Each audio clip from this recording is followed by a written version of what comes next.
Cara agar terhindar dari fitnah Dajjal. Keluarnya Dajjal merupakan satu perkara yang pasti. Dajjal akan berusaha menyesatkan manusia dari jalan Allah Subhanahu wa Ta'ala, sehingga orang yang beriman semestinya mengetahui sifat serta fitnah-fitnah Dajjal agar terhindar dari kesesatannya. Pengetahuan tentang kiat agar kita terlindungi dari fitnah Dajjal sangatlah penting, karena kita semua menyadari bahwa saat ini kita hidup di akhir zaman. Siapa saja yang nanti akan bertemu Dajjal, bisa saja ia akan terpedaya oleh fitnahnya dan menjadi pengikutnya. Nabi SAW telah menunjuki pada umatnya mengenai apa saja kiat untuk membentengi diri dari fitnah Dajjal. Beliau telah meninggalkan umatnya dengan penjelasan yang amat jelas. Karena fitnah yang satu ini adalah sebesar-besarnya fitnah yang ada hingga akhir zaman. Bahkan setiap Nabi selalu memperingatkan dari fitnah ini. Terkhusus Nabi Muhammad SAW sebagai penutup para Nabi. Melanjutkan pembahasan serial Dajjal sebelumnya, berikut kami ulas cara untuk menghindari fitnah Dajjal. Pertama, berpegang teguh dengan ajaran Islam. Modal utama untuk menghadapi fitnah Dajjal adalah dengan mengenal ajaran Islam dengan benar, terutama lebih mendalami nama dan sifat Allah. Karena dengan mengetahui hal ini, seseorang pasti tidak akan tertipu dengan tipu muslihat Dajjal. Dajjal itu manusia biasa yang butuh makan dan minum, sedangkan Allah tidak demikian. Dajjal itu buta, sedangkan Allah tidak. Tidak ada seorang pun yang dapat melihat Allah di dunia sampai ia mati. Adapun Dajjal bisa dilihat oleh manusia, baik yang mukmin maupun yang kafir. Oleh karena itu, ini merupakan isyarat akan pentingnya iman, apalagi dengan mengenal serta memahami nama dan sifat Allah. Mengenai hal ini, kita dapat melihat pada kisah yang disebutkan dalam hadis Abu Sa'id Al-Khudri berikut ini. Dajjal muncul, lalu seseorang dari kalangan kaum mukminin menuju ke arahnya. Lalu bala tentara Dajjal yang bersenjata menemuinya. Mereka bertanya, "Mau kemana kamu?" Mukmin itu menjawab, "Hendak ke orang yang muncul itu." Mereka bertanya lagi, "Apa kamu tidak beriman kepada Tuhan kami?" Mukmin itu menjawab, "Rob kami tidaklah samar." Mereka berkata, "Bunuh dia." Lalu mereka saling berkata satu sama lain, "Bukankah Tuhan kita melarang untuk membunuh seseorang tanpa perintahnya?" Mereka membawanya menuju Dajjal.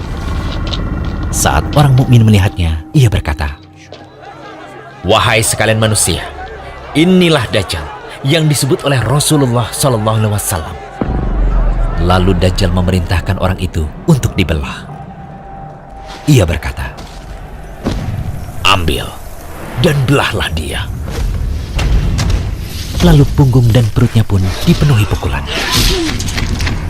Kemudian Dajjal bertanya, "Apa kamu tidak beriman kepadaku?" Mukmin itu menjawab, "Kamu adalah Al-Masih, pendusta." Lalu Dajjal memerintahkannya untuk digergaji dari ujung kepala hingga pertengahan antara kedua kaki. Kemudian Dajjal berjalan di antara dua potongan tubuh itu, lalu berkata, "Berdirilah." Tubuh itu pun berdiri. Selanjutnya, Dajjal bertanya kembali kepadanya, "Apa kamu beriman kepadaku?" Ia menjawab, "Aku semakin mengetahuimu." Kemudian orang mukmin itu berkata, "Wahai sekalian manusia, sesungguhnya Dajjal tidak akan bisa berbuat seperti ini lagi kepada siapapun setelah aku." Lalu Dajjal mengambilnya untuk disembelih. Tetapi Allah menjadikan anggota badan yang berada di antara leher dan tulang belakang itu seperti tembaga atau perak, sehingga Dajjal tidak mampu membunuhnya. Kemudian Dajjal memegang kedua tangan dan kakinya, lalu dilemparkan. Orang-orang mengiranya dilemparkan ke neraka, tetapi sesungguhnya ia dilemparkan ke surga. Setelah itu Rasulullah SAW bersabda, "Dia adalah manusia yang kesaksiannya paling agung di sisi Rabb seluruh alam." وحسنت مرتفقا. Kedua, berlindung pada Allah dari fitnah Dajjal, terkhusus dalam sholat. Dari Abu Hurairah radhiyallahu anhu, Rasulullah SAW bersabda, jika salah seorang di antara kalian melakukan tasyahud, mintalah perlindungan pada Allah dari 4 perkara. Allahumma inni a'udzubika min adzabi jahannam, wa min adzabil qabr, wa min fitnatil mahya wal mamat, wa min syarri fitnatil masihid dajjal. Ya Allah, aku meminta perlindungan padamu dari siksa jahanam, dari siksa kubur, dari fitnah hidup dan mati, dan dari kejelekan fitnah Al-Masih Ad-Dajjal.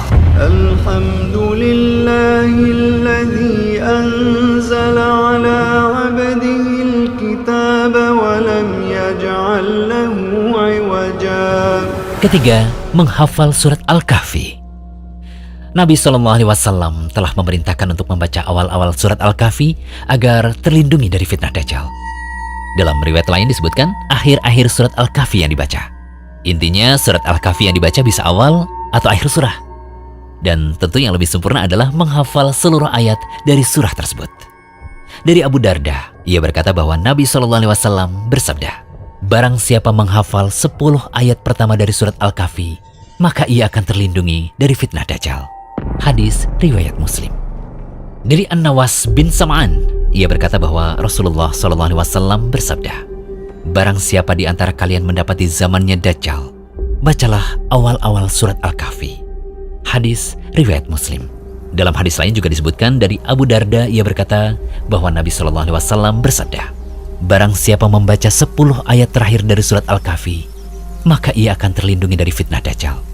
Hajjaj berkata, barang siapa membaca 10 ayat terakhir dari surat Al-Kahfi. Hadis riwayat Ahmad. Syekh Shu'aib Al-Arnaud mengatakan bahwa hadis ini sahih.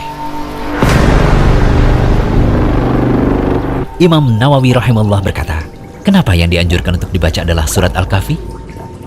Karena di awal surah tersebut terdapat ayat-ayat yang menakjubkan. Siapa yang mau merenungkannya, niscaya ia akan terlindungi dari fitnah Dajjal. Di dalam surah Al-Kahfi, sungguh banyak kisah-kisah yang dapat dijadikan ibrah. Mulai dari kisah penghuni gua, kisah Musa dan Khidir, dan kisah Dzulqarnain, juga terdapat penetapan hari kebangkitan. Oleh karena itu, sudah sepantasnya surat ini dibaca, difahami maknanya, dan lebih baik lagi dihafalkan.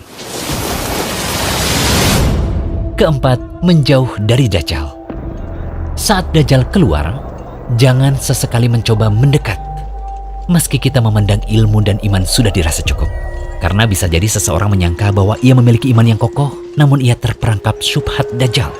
Lalu akhirnya ia pun menjadi pengikut setianya. Dari Imran bin Husain, ia berkata bahwa Rasulullah SAW bersabda, barang siapa mendengar berita kemunculan Dajjal, maka menjauhlah darinya. Demi Allah, ada seseorang yang mendatangi Dajjal, dan ia mengira bahwa ia punya iman yang kokoh. Namun malah ia yang menjadi pengikut Dajjal karena ia terkena syubhatnya ketika Dajjal itu muncul. Hadis riwayat Abu Daud dan Ahmad. Syekh Albani mengatakan bahwa hadis ini sahih. Semoga pemaparan kami ini bisa menjadi peringatan serius bagi kaum muslimin untuk benar-benar memperbanyak amalan-amalan tadi agar kita diselamatkan oleh Allah dari fitnah Dajjal. Nantikan pembahasan serial Dajjal berikutnya hanya di channel Rumaiso.com. Jangan lupa kunjungi Rumaiso.com. Update setiap hari, insya Allah.